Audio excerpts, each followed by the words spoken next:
बिस्मिल्लाहिर्रहमानिर्रहीम, अस्सलाम वालेकुम। प्रोग्राम मुकाबिल के साथ मैं हूं सरवत वलीम। रऊफ क्लास्टा, आमिर मतीन साहब हमारे साथ मौजूद हैं।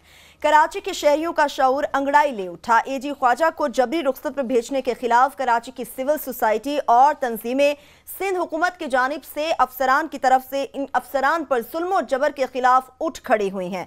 सिंध हाई कोर्ट की जानिब से मुस्तहसन फैसला देखने में आया कि जबरी रुख्सत पर भेजे जाने वाले IG सिंध एडी ख्वाजा को ओहदे पर बरकरार रहने का हुक्म इम्तनाई जारी कर दिया गया। एडी ख्वाजा से कबल कौन कौन से ऐसे पुलिस अफसरान थे जिन पर हुक्मरानों की जानिब से गैर कानूनी अहकामात को मुस्तरद किया गया और हुकूमत वक्त की जानिब से उनके साथ क्या क्या सलूक किए गए, वो भी आपके साथ शेयर करेंगे। प्रोग्राम के दूसरे हिस्से में आपको बताएंगे कि बहुत देर की मेहरबान आते आते कर्ज उतारो मुल्क सवारो, जिसमें कर्जे देने वालों के लिए खुशखबरी है कि 1997 में कर्जों की दलदल से इस मुल्क को निजात दिलाने के लिए अवाम की जानिब से लिया जाने वाला कर्ज हसना वापस करने का फैसला कर लिया गया। मुल्क को कर्जों के चुंगल से आजाद कराने के लिए पाकिस्तानी अवाम की जानिब से अरबों रुपए नाअहल हुक्मरानों पर जाया कर दिए गए। हुकूमती कर्ज 74 अरब डॉलर तक जा पहुंचा। अवाम का बाल बार कर्जों में जकड़ा गया, मगर अवाम के पैसों में अरबों रुपए का इजाफा होता चला गया। नवाज शरीफ की ये स्कीम आखिर थी क्या और 19 साल के बाद यह कर्ज आखिर वापस क्यों लौटाया जा रहा है, इस पर भी बात करेंगे। प्रोग्राम के आखिरी हिस्से में आपको बताएंगे कि कल के प्रोग्राम मुकाबिल में हमने ई पासपोर्ट का जो स्कैंडल था उसको ब्रेक किया, जिसके बाद अदालत जाने वाली पार्टी की जानिब से वज़ीर दाखिला चौधरी निसार को एक और खत लिखा गया। डीजे पासपोर्ट ने जो दावे किए उन्होंने इस खत में उनको मुस्तरद किया और ई पासपोर्ट के 1 अरब रुपए के टेंडर स्कैंडल पर चौधरी निसार की जानिब से पूरे इसरार खामोशी आखिर क्यों है। ई पासपोर्ट स्कैंडल के हवाले से एक वीडियो भी लीक हुई है, वो भी आपके साथ हम शेयर करेंगे। सबसे पहले बात करेंगे कराची की। क्लासेस अब कराची की आवाम तो उठ खड़ी हुई, पहला कदम उठ गया, बाकी शहरों की आवाम कब खड़ी होगी? मुझे बड़े लोग हमसे कहते हैं ना कि कोई अच्छी खबरें नहीं लेके आते। Thanks God today we have a very good news to share.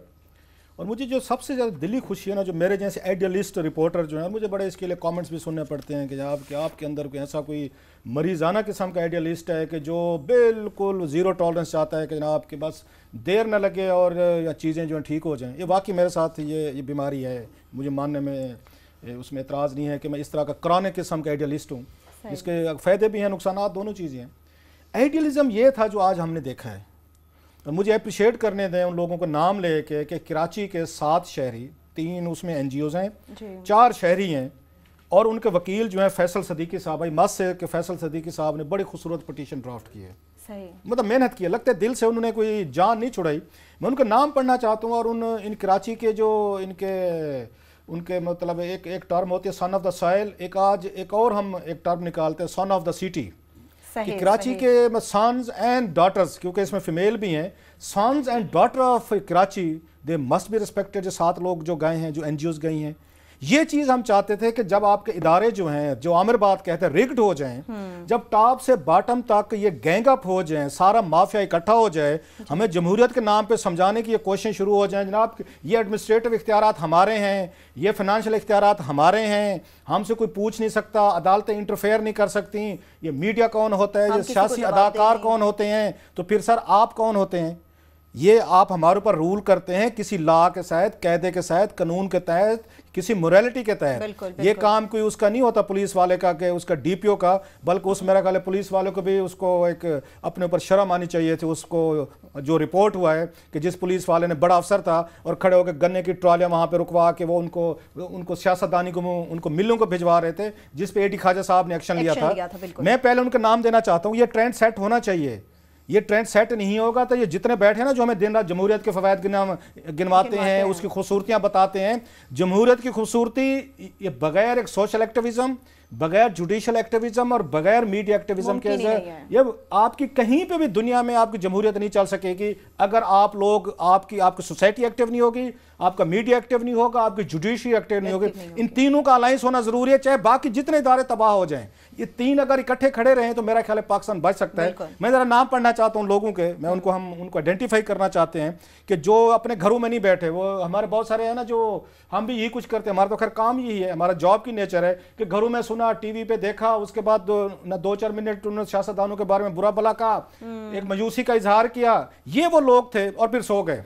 एक लंबी तान के मेरी तरह। ये वो लोग थे जो सोए नहीं हैं, जिन्हें ये पता चला कराची शहर बहुत इंपॉर्टेंट शहर है, एक अच्छा अफसर वहाँ एडी खाजा आया है, उसने लोगों का एतमाद भी नहीं किया। ये पुलिस वालों के लिए भी मैसेज है कि अगर आप अच्छे होंगे, आप लोगों के लिए खड़े होंगे, आप स्टैंड लेंगे, तो आपके लिए कुछ शहरी खड़े होंगे। अ फ्यू गुड मैन, वो मुझे उसकी मूवी याद आ रही है टॉम क्रूज की, a few good man and women, वो आपकी सपोर्ट पे भी आएंगे, आपके लिए खड़े भी होंगे, नतायज कुछ भी निकले।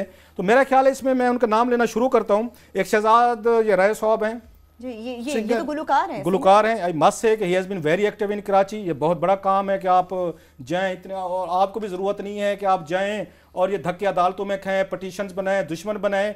उनकी ज़िंदगी अच्छी थी, लेकिन ही थॉट कि हमारा शहर कराची खतरे में है, हमें गलत लोग रूल कर रहे हैं और गलत लोग यहाँ गलत फैसले कर रहे हैं, हमें अदालत जाना चाहिए। उसमें शहजाद राय साहब हैं, उसमें अकीला इस्माइल साहबा हैं, इसमें उसके बाद नाज़िम फिदा हुसैन हाजी साहब हैं, कामरात करामत अली साहब हैं, और उसके बाद औरंगी ये पैलेट प्रोजेक्ट, ये जो NGO है, ये इसमें पटिशन बनी है सर, मैं डॉक्टर मेरा कल हमीद अख्तर साहब की जो थी उनकी है सर।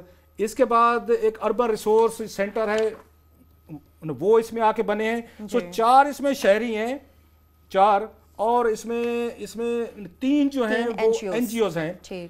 असल ये तो काम इन एक्टिविज्म के, और मुझे बड़ी खुशी हुई है दिली तौर पर कि अदालत ने मायूस नहीं किया कि शहरी आए उनके पास, और ये वो शहरी हैं जिन्हें कोई जाती कोई ट्रांसफर पोस्टिंग नहीं करवानी, इन्होंने कोई एडी खाजा साहब से SHO नहीं लगवाना, ना इन्होंने गन्ने की ट्रालियां अपनी मिलों को भिजवानी है, जाती फायदा कोई नहीं, शहर का फायदा। और मुझे उससे ज्यादा खुशी है कि इन 7 शहरियों से ज्यादा भी कि अदालत ने उनका मान रखा है, उनकी पिटीशन को सुना है, उस पर उन्होंने आके स्टे ऑर्डर किया है। ये ईमानदार पुलिस अफसरों के लिए भी बड़ी एक अच्छी खबर है, पाकिस्तान के शहरियों के लिए भी है। वो लोग जो बैठ के टीवी पे रिमोट पे देख के हमारी गुफ्तगू से डिप्रेस हो के आपस में बैठ के कमेंट्स करके ट्विटर सोशल मीडिया पे सो जाते हैं, ऐसे लोग रोल मॉडल हैं आपके लिए, मेरा ख्याल है। आमिर साहब, अब आप क्या कहेंगे? पाकिस्तान के बाकी शहरों की आवाम कब उठना शुरू होगी, कब अपने हक के लिए जुडिशरी का दरवाजा खटखटाएगी? उम्मीदें तो सबको हमने ये खास तौर पे सोच समझ के इसको सबसे लीड स्टोरी के तौर पे इसलिए लिया है कि दुनिया भर में ही ऐसे हुआ है जहाँ भी कि जब तक पब्लिक ओपिनियन ना आए, लोग, ये सबसे बड़ा चेक है ना, जुड़ी कोई इदारे नहीं है, और ये जो हमारे अवामी मसाइल होते हैं जब तक अवाम इन्वॉल्व नहीं होंगी नहीं हो सकता। बाकी इदारे कहते रहते हैं कि रिग्ड हो गए हुए हैं। कराची में ये बड़ा अच्छा ट्रेंड शुरू हुआ है और काफ़ी अच्छे से है कि ईदी साहब के बाद से अभी रिसेंटली सफाई के ऊपर वो फिक्स इट शुरू हुआ, या बाकी इस तरह के काम का ये सफाई। अब देखें ना, ये जब तक जितने मर्जी आप पैसे झोंक दें, जितने मर्जी इदारों को इन्वॉल्व कर ले, जब तक अवामी पब्लिक इन्वॉल्वमेंट नहीं होगी, अवेयरनेस नहीं होगा, शऊर नहीं होगा, ये सफाई जैसे और इंसाफ जैसे मसले हल नहीं होंगे। ये बदनसीबी है कि हमारे जैसे मुल्कों में जहाँ इतनी बेरोजगारी है और हमें सफाई के लिए कराची चीनियों को देना पड़ गया है और ये टर्की को लाहौर दे दिया है, और यहाँ हमारे लोग बेरोजगारी से भूखे मर रहे हैं। एक बुनियादी सफाई जैसी चीज़ भी हम खुद नहीं कर सकते, बेशर्मी की बात है।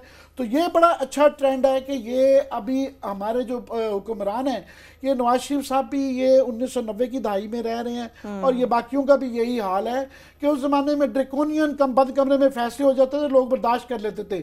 सोशल मीडिया आ चुका हुआ है, दुनिया बदल चुकी हुई है, लोग डायरेक्टली अपने फैसलों में चाहते हैं कि उनसे भी पूछा जाए, अगर उनकी मर्जी के खिलाफ किया जाए तो वो असम्बलियों पर रिलाई नहीं कर रहे, ये खतरे की वो बात है, वो MNA MPs पर नहीं रिलाई कर रहे, वो खुद एक्शन ले रहे हैं। तो मेरा ख्याल है ये बड़ा अच्छी चीज़ है, ये और होनी चाहिए, इसलिए कर रहे हैं। पुलिस की कमिंग बैक, बात यह है कि पुलिस के ये बहस चूँकि इत्तफाकन पंजाब में भी छिड़ी हुई है, DC वर्सेस पुलिस का जो चल रही है, इन सब की कोशिश ये है कि जनाब ये हम इसको टूल बना रहे हैं।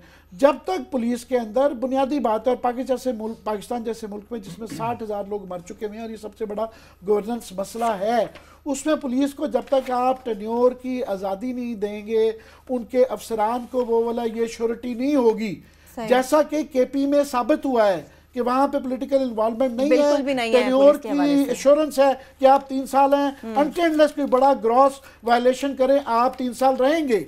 ये हमें कानून भी इजाजत देता है, और वैसे भी एक लॉजिक की बात है कि होनी चाहिए। तो KP में रिजल्ट डिफरेंट है, बाकी तीनों सूबों में माफी के साथ ये टोटल जो लीडरशिप है, इनका मकसद पुलिस को पॉलिटिकल टूल के तौर पे कई दहाइयों से हो रहा है, अभी भी हो रहा है। ये पंजाब में शहबाज शरीफ साहब जो करना चाह रहे हैं वो टोटल, कोई इससे मकसद नहीं है गवर्नेंस इंप्रूव हो जाए, लोगों को इंसाफ मिले। वो कह रहे हैं कि जिससे हमने पिछला इलेक्शन जैसे जीता था और अगला जीते, हमें वो वाला निज़ाम चाहिए। उसके अंदर बुनियादी बात है, और ये कानून की इसलिए भी खराबी है, हमारे आइन के अंदर है, मेरा 144 शिक है कि आपने जब लोकल बॉडीज बनाए हैं, लोकल बॉडीज के अंडर आप कर दें, ये कोई नई रॉकेट साइंस इजाद करने की जरूरत नहीं है, पूरी दुनिया में ये हो गया है। सिस्टम को ठीक करना चाहिए, तो भी बात है जो होती है, लोकल जो निचला जो टियर होता है, लोकल बॉडी जिसे हम कहते हैं, उनके अंडर जो है ना पुलिस को करें, जैसा कि 2002 के कानून में है। अगर आप उससे बेहतर करना चाह रहे हैं, असेंबलियों में बहस करें, हमें बताएं कैसे बेहतर चाह रहे हैं, बजाय इसके कि आप काट दें उनको कि। और पंजाब में खास तौर पे उन्होंने जाती ये की है कि अभी हाल ही में इलेक्शन लोकल बॉडीज के कराए हैं, और एकदम उनको बताया जा रहा है कि आपकी तो पावर्स ही नहीं है।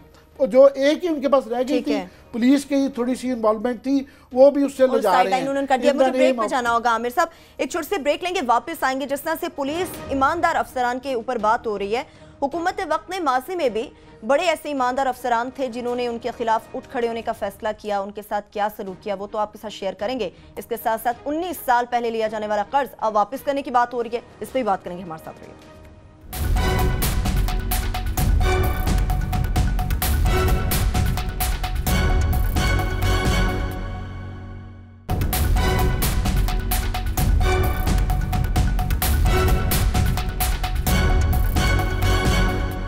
के बाद एक बार फिर से प्रोग्राम में हम आपको खुशामदीद कहेंगे। ईमानदार और पुलिस अफसरान से मुताल्लिक बात करें, एडी ख्वाजा की बात करें। क्लासेस साहब, एडी ख्वाजा से पहले भी तो कई ऐसे पुलिस अफसरान थे, ईमानदार पुलिस अफसरान, जिनके बारे में आप अपने प्रोग्राम में बात कर चुके हैं, मगर हुकूमत वक्त ने उनके साथ क्या किया था? हुकूमत वक्त यही कुछ करेगी और ना हुकूमत वक्त से आपको कोई शिकायत करनी चाहिए। यानी कि खुद सुधारना नहीं चाहते दुनिया भर में। अब मैं बहुत सारे बड़े लोगों को कोर्स में दे सकता हूँ। अवाम की सबसे बड़ी जो मतलब लव एंड हेट रिलेशनशिप होता है वो हुकूमतों के साथ होता है।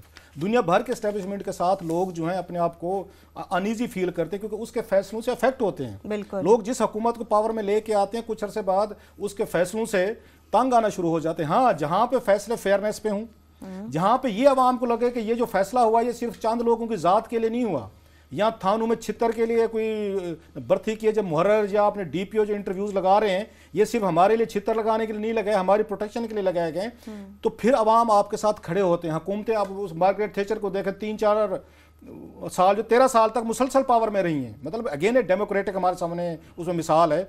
और बहुत सारे मैं आपको बता सकता हूँ यहाँ पे कि लोग मुसलसल पावर में रहते हैं कि जिनको लोग दोबारा इलेक्ट करते हैं। हमारे यहाँ भी ये कह सकते हैं कि 3-3 दफ़ा हम आ चुके हैं, लेकिन 3-3 दफ़ा जो आ चुके हैं, जो फैसले आप कर रहे हैं, लोग उस पर रिएक्ट कर रहे हैं।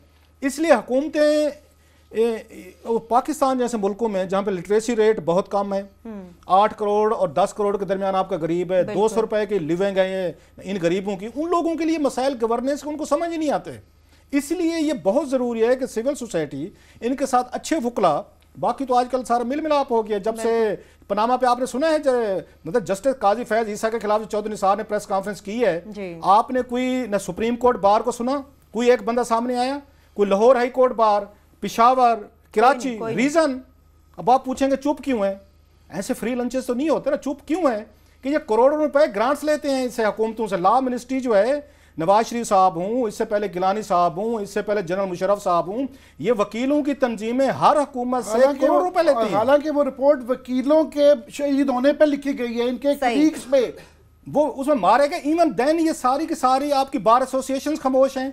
आपकी यहाँ पे सुप्रीम कोर्ट बार बहुत बड़ी समझी जाती थी, बड़े बड़े ह्यूमन राइट्स के चैंपियन हम सुनते हैं, वो संभाले नहीं जाते जो ह्यूमन राइट्स की बातें करते करते। आपको कोई काजी फैज ईसा साहब के लिए खड़ा नहीं होता, वो सारे हुकूमतों के साथ खड़े हुए हैं, वो नवाज शरीफ साहब के साथ खड़े हैं, वो चौधरी निसार अली खान साहब के साथ खड़े हैं। रीजन कि कल को इन्होंने नोट उनसे लेने हैं, इन्होंने एसोसिएशंस ने, बार एसोसिएशन ने करोड़ों रुपए लेने हैं उनसे, अपने पैसे के लिए। इतना बड़ी नाइंसाफी हुई है, उस पे ये कोई हुकूमत को चार्ज नहीं कर रहे। तो ये हालात है, हुकूमत ऐसे करेंगी, ये अपना फायदा देख रहे हैं। इसलिए सिविल सोसाइटी का बड़ा जरूरी है कि आप लोग दर्जनों की तादाद में जाकर पिटिशंस कर दें। That's very legal, that's very constitutional. जहां पे आप गलत चीजें होते देखें, अब आप ये घर में बैठ के कह दें कि नहीं जी कुछ नहीं हो सकता, होना कुछ भी नहीं।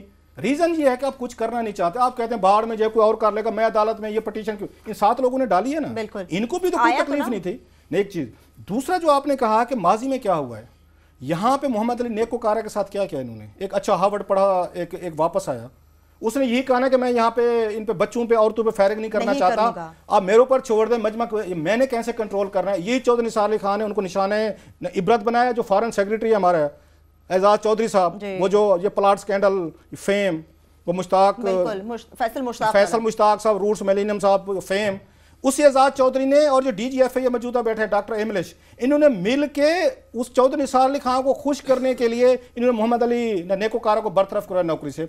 आफ्ताब चीमा साहब अभी तक अदालतों को भुगत रहे हैं। सिर्फ 4 IGs, उन्हें क्रेडिट देना चाहिए, तो वो अदालत में गए थे कि ये गलत कर रहे हैं पुलिस के साथ। शारिक कमाल सदीकी बहावलनगर का आपका DPO, जी बिल्कुल, उनको जनाब नवाज शरीफ साहब के हुक्म पे आलमदाद लीका साहब, जिनका नाम ही कभी नहीं सुना, जिन्हें जरूरत नहीं होती कौमी असेंबली में बोल सके अपने इलाके के लिए, वो वहां पहुंच गए। उन्होंने वजीर आज़म नवाज शरीफ साहब के पास गए, रोए धोए, आर्डर हुआ कि इसको यहाँ सूबा बदर करें। और पूरी पंजाब पुलिस जो आम लोगों के लिए जुल्म की और दहशत की बर्बरियत की मिसाल है, एक DPO को भी जरूरत नहीं हुई आमिर साहब, RPO को, CPO को, कि इस गलत फैसले के खिलाफ उठ खड़ा हो, एहतजाज करता, वो पिटीशन में जाते, पंजाब में से एक दिन में ट्रांसफर हो जाता है बंदा। ये दहशत है, मैं दहशत बता रहा हूँ। शारिक कमाल को सूबा बदर ही कर दिया उसको। तो मैं एवरेज जो टेन्योर है एक DPO का जो है, अभी कोई रिसेंटली स्टडी आई थी, वो 6 महीने है।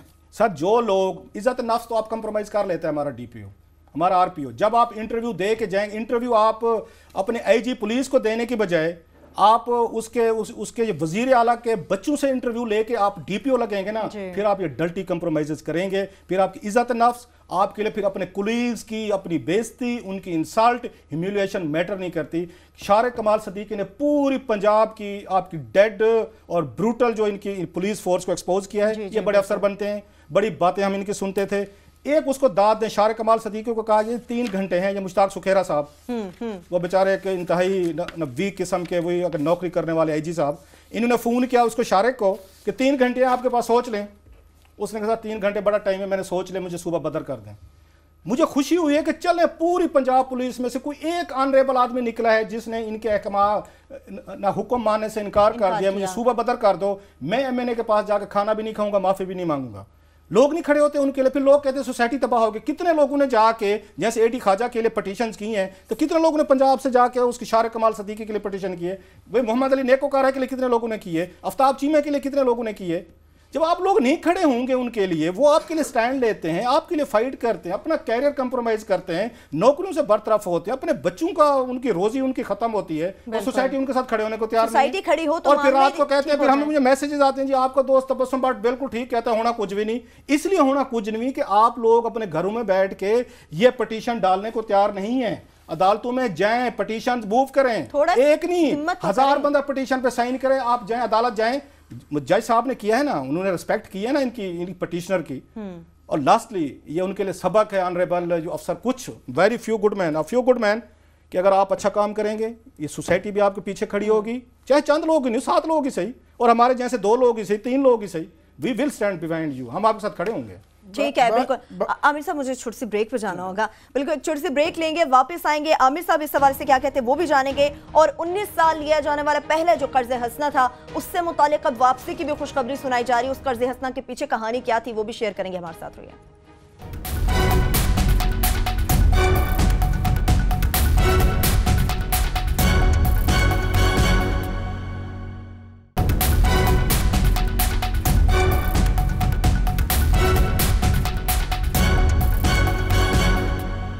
फिर से प्रोग्राम में हम आपको खुशामदीद कहेंगे, पुलिस अफसरान से मुतालिक बात करेंगे। पंजाब की अगर मैं बात करूं आमिर साहब, तो आपको लगता है कि जो DC सिस्टम बहाल किया जा रहा है वो क्या पुलिस वालों को काबू करने के लिए तो नहीं है?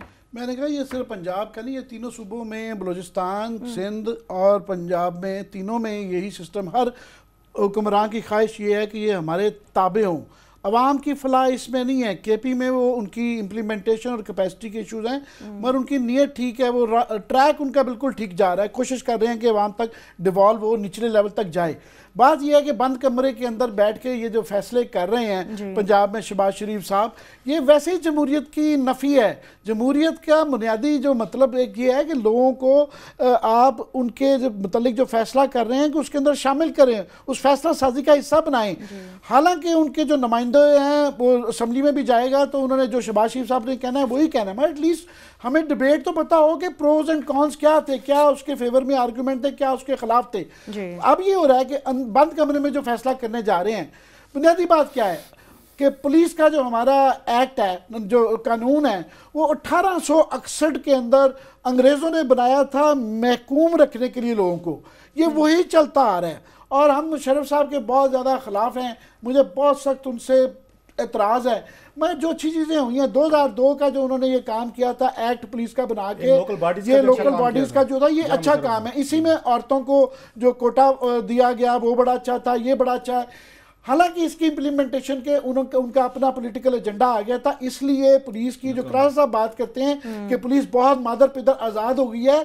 कानून में खराबी नहीं थी, इम्प्लीमेंटेशन में खराबी, अभी भी खराबी है कि जो पब्लिक सेफ्टी कमीशन थे कि अवाम का उनके ऊपर चेक।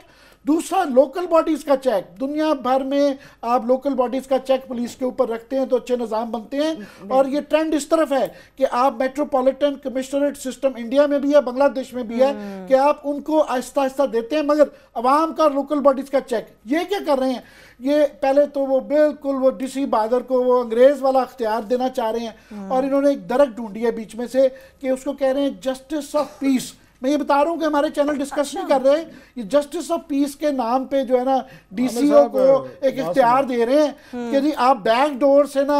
हालांकि लास्ट बात कर दूं, आईनी तौर में ये क्लियर कर दिया है सुप्रीम कोर्ट ने कि एक ऑफिस में एक आदमी को आप अदलिया और इंतजामिया के इख्तियार नहीं दे सकते, या वो एग्जेक्टिव होगा या जुडिशरी होगा।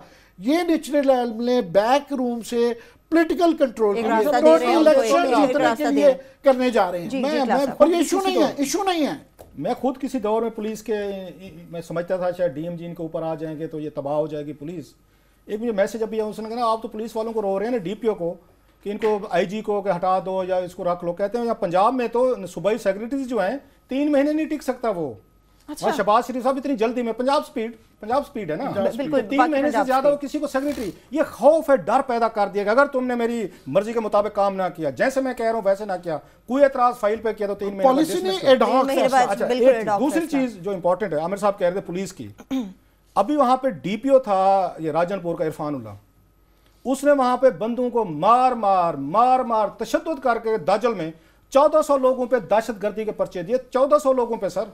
और उनको इवन जेलों में तशद्दुद का निशाना बनवाया। उसके बच्चे थे 16 साल के, को 18 साल के, घरों से उठवाया और फिर जब जेल में गए वहां पे भी तशद्दुद करवाया जेलर को। कह के मुझे ये बताएं, अगर डिप्टी कमिश्नर बैठा होता, जितना भी डिप्टी कमिश्नर डीएमजी जालिम हो जाए, कम अज कम इरफानुल्लाह जैसे डीपीओ को समझाता कि ये क्या हरकत कर रहे हैं। 1400 लोगों पे दाजल में पर्चे दिए गए, एक आवाज कहीं से नहीं उठी, ना आसमा जहांगीर की आवाज आई है। और आसमा जहांगीर को इंसानी हकूक उस वक्त खतरे में लगते जब नून लीग के खिलाफ कोई ना कोई बात हो जाए, फौरन लगता है आसमान गिरने वाला। एचआरसीपी खड़ी हो जाती है, सारे मेरे जैसे लिबरल खड़े हो जाते हैं कि जनाब के नवाज शरीफ साहब पे कोई बात नहीं होना चाहिए। एचआरसीपी आसमा जहांगीर साहब मुसलसल उसका दिफा, लेकिन 1400 लोगों पे दहशतगर्दी के पर्चे दिलवाए, कहीं एक भी बात नहीं। जिन्होंने पूरी कौम को पीछे लगाया था कि रियासत होगी मां जैसी। अब रियासत मां जैसी वो किधर है जी? उनके एतजाज साहब वो पिटीशन लेके क्यों नहीं गए थे इसके लिए, एडी खाजा के लिए? उनकी अपनी हुकूमत है वहां पे। वहां इरफानुल्लाह ने 1400 बंदू पे दाजल में लोगों पे उसने पर्चे दे दिए दहशतगर्दी के, तो अभी वो गायब हैं। सर ये सारे मिले हुए हैं, ये गैंगअप हुए हुए हैं। इसका एक ही इसको ब्रेक किया जा सकता है कि आप इनके खिलाफ पब्लिक लिटिगेशन में जाएं, अवाम हजारों की तादाद में पिटीशन फाइल करके अदालतों में ऐसे अफसरान को कवर दें। अपने इनके आप जाएं, अदालतें नहीं मजूस करेंगी, ये बात के मसाइल है। अदालतों का ये कह दो, ये बड़ा जरूरी है कि कल परसों ये बहस चल रही थी कि जज साहब की तरफ से जो नई चीफ जस्टिस आना है उनकी तरफ से आया था कि जी माजी में जुडिशल एक्टिविज्म जो होता रहा वो ठीक नहीं था। मेरी गुजारिश सिर्फ ये है, बड़ी दस्त बस्ता वो ये है कि जनाब ये जो ख़राब किस्म का जुडिशल एक्टिविज्म है कि आप 20 लाख केसेस सॉल्व नहीं हो रहे और आप फ्रिवलेस किस्म की लिटिगेशन जो है उसको छोड़ दें। मगर जहाँ पे ये आप ख़त्म नहीं करते, और ये आइन में भी है कि जहाँ पे लोगों के सारे इदारे बंद हो गए, जिस तरह पैनेमा 1 साल तक जब तक अदालत ने टेकअप नहीं किया, नहीं टेकअप कर रहे, तो जहाँ नहीं इंसाफ मिल रहा वहाँ अदालत को आना पड़ेगा। You cannot deny the right kind of judicial activism. This is part of the constitution and part of everything.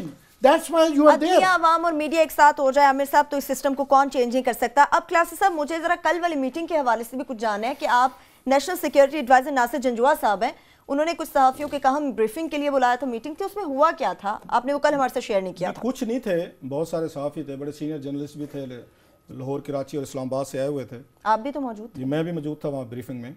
तो उसमें उन्होंने नासिर जंजुआ साहब ने, मेरा ये ख्याल है, बड़ी खुलकर ब्रीफ किया और बहुत सारे इंपॉर्टेंट और सेंसिटिव इश्यूज़ पे ब्रीफिंग की। पाक India relationship, Afghanistan, Iran, Saudi Arabia, और हमारी बात की सहमति, बहुत इंपॉर्टेंट गुफ्तगू थी। तो आखिर पे जो सरकारी अफसर इधर उधर फिर रहे होते हैं, हालांकि जंजुआ साहब ने कहा था जी it's all up to you, आप कैसे रिपोर्ट करना चाहते हैं। उन्होंने हमारे ऊपर ट्रस्ट करने की कोशिश की, लेकिन आपको पता सरकारी बाबू तो इतने जल्दी उनको कवर, उन्होंने जाकर किसी ने कहा जनाब ये खुदा का खौफ करना, अगर इन चीज़ों का आपने मीडिया को इजाज़त दे दी कि मुल्क को कौम को बता दें, खुदा ना खासा तबाही आ जाएगी। सो जंजुआ साहब जैसा एक जेंटलमैन, ओपन मैन, और बड़ी उन्होंने तहम्मुल से बातें सुनी बहुत सारी, आखिर पे कह दिया जी ये सारी गुफ्तगू ऑफ द रिकॉर्ड है। जब आप किसी हमारे जैसे पुराने स्कूल ऑफ थॉट के जर्नलिस्ट को ये कह देते हैं ना कि ऑफ द रिकॉर्ड है, देन वी आर बाउंड कि हम अपने इतनी बड़ी टेप लगा लें। सो मैं वो तो नहीं बता सकता कि उन्होंने क्या कहा वहाँ पे, लेकिन जो मैंने अपना एक सवाल रिलेटेड टू इंसिडेंटली, उन्होंने पुलिस रिफॉर्म की बात की कि हमने कैसे यहाँ पे काउंटर करना है टेररिज्म को और बला बला पुलिस रिफॉर्म। उस वक्त मैंने ये नेकोकारा पे, आफ्ताब चीमा पे, एडी ख्वाजा पे, इन पे एक सवाल डाला था उनसे जनरल जंजुआ साहब से। वो कहेंगे तो मैं छोटा सा सवाल आपको वक्फ के बाद आगे बता दूंगा कि मैंने जंजुआ साहब को इन 3 पुलिस अफसरों के लिए सहाफी की मौजूदगी में, सारे बैठे थे, मैंने उनसे क्या लड़ाई की थी। बता दें, जवाब मिला था ना। लड़ाई से मुराद है मैंने उनसे अगेन एक अपना जो मेरा थोड़ा सा स्टाइल है, उसी स्टाइल में मैंने सवाल। ठीक है, बिल्कुल ऑफ द रिकॉर्ड वो तो है, लेकिन क्लासा साहब का सवाल तो ऑफ द रिकॉर्ड नहीं है। एक छोटी सी ब्रेक लेंगे, वापस आएंगे, वो सवाल तो हम जानेंगे। इसके साथ साथ शफाफियत के दावेदार वज़ीर दाखिला चौधरी निसार की अपनी वजारत दागदार हुई। कल हमने जो स्कैंडल ब्रेक किया ई पासपोर्ट के हवाले से, उस हवाले से फॉलो आप तक पहुंचाएंगे, हमारे साथ रहिए।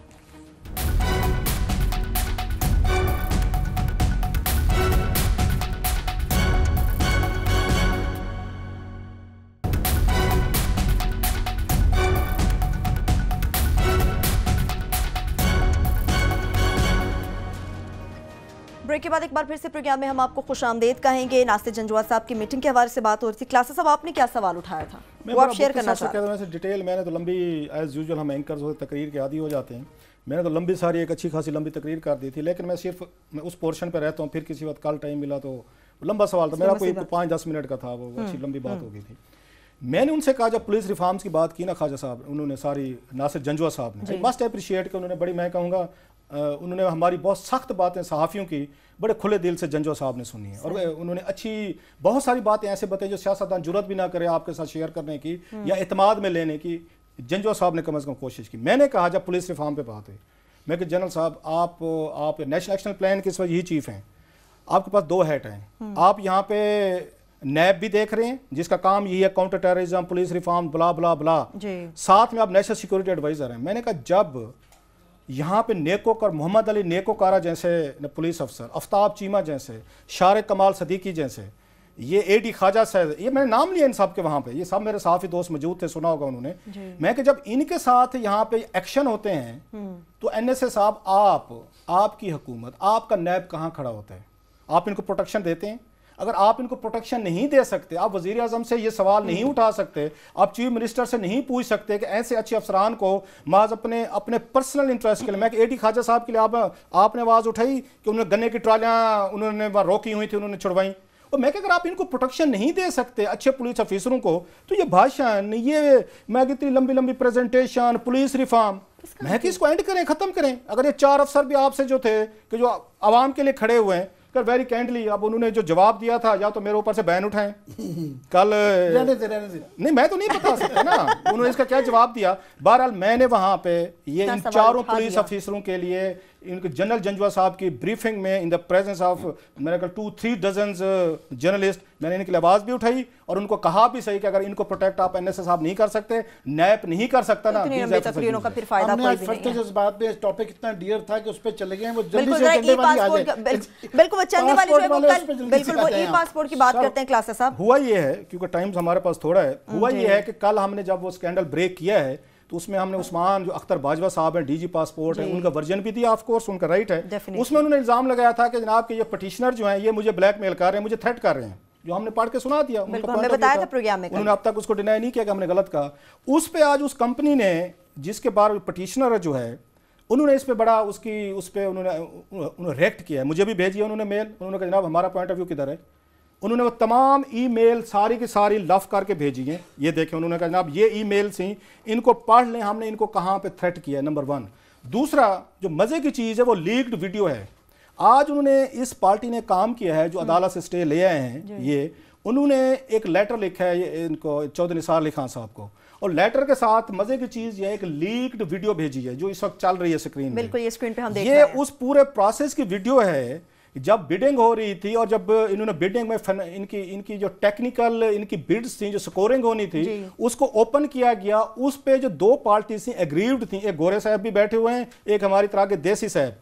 अब इसकी आवाज हमने म्यूट की हुई है, हम अदरवाइज आप कहेंगे तो पूरी की पूरी आवाज भी मौजूद है कि क्या गुफ्तगू हुई है। उन्होंने वहां पे बैठ के अच्छा खासा एहतजाज किया डीजी पासपोर्ट के खिलाफ कि जनाब एक्सीलेंसी आपने गलत प्रोसेस आपने इसको अडॉप्ट किया है, आप एक पार्टी को फेवर कर रहे हैं, आप हमें टेक्निकल स्कोर जो है हमारे, आप उनकी हमें रीजनिंग दें। कहते हैं रीजनिंग बाद में देंगे, हालांकि आपको रीजनिंग बतानी होती है कि 700 में से आप जो हमें स्कोर दे रहे हैं एलिजिबिलिटी के, आपकी क्या रीजनिंग है। इसमें एक मजे की चीज है जो लेटर भेजा गया चौधरी निसार अली खान साहब को, वो मजे का है। उसमें एक चीज बताई गई है, इन्होंने जो लिखी है, इसने ये पटिशनर ने रिएक्ट किया, इन्होंने ये कहा है कि जनाब आपको चौधरी साहब शायद ये नहीं पता कि डीजी पासपोर्ट साहब और इनकी टेक्निकल कमेटी ने क्या किया है। इन्होंने 2 पार्टीज ने एक तरह की इन्होंने वहां टेक्निकल बिड्स दी हैं, 3 थी, 3 में से 2 ने एक तरह की दी है। एक तरह मतलब मशीन जो इंपोर्ट होनी है ना, मैं उसकी बता रहा हूँ।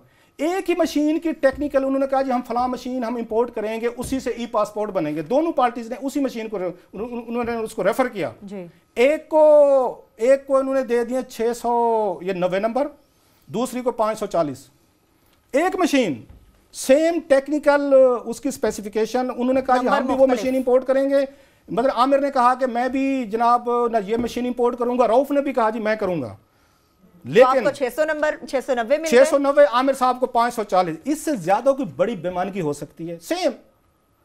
सो उन्होंने उसमें कहा है कि चौधरी साहब टाइम निकाल के थोड़ा सा इन्वेस्टिगेट कर लें। अब चौधरी साहब क्या करेंगे, दोस्त है मेरे, आपको पता है मैं तो उनको वज़ीर आज़म देखना चाहता हूँ। चौधरी साहब इस स्कैंडल की तो कभी भी तहकीकात नहीं करवाएंगे, उनके अपने लिए आपको पता ईगो का मसला है कि मेरी वजारत का स्कैंडल आ गया तो मैं ही तक।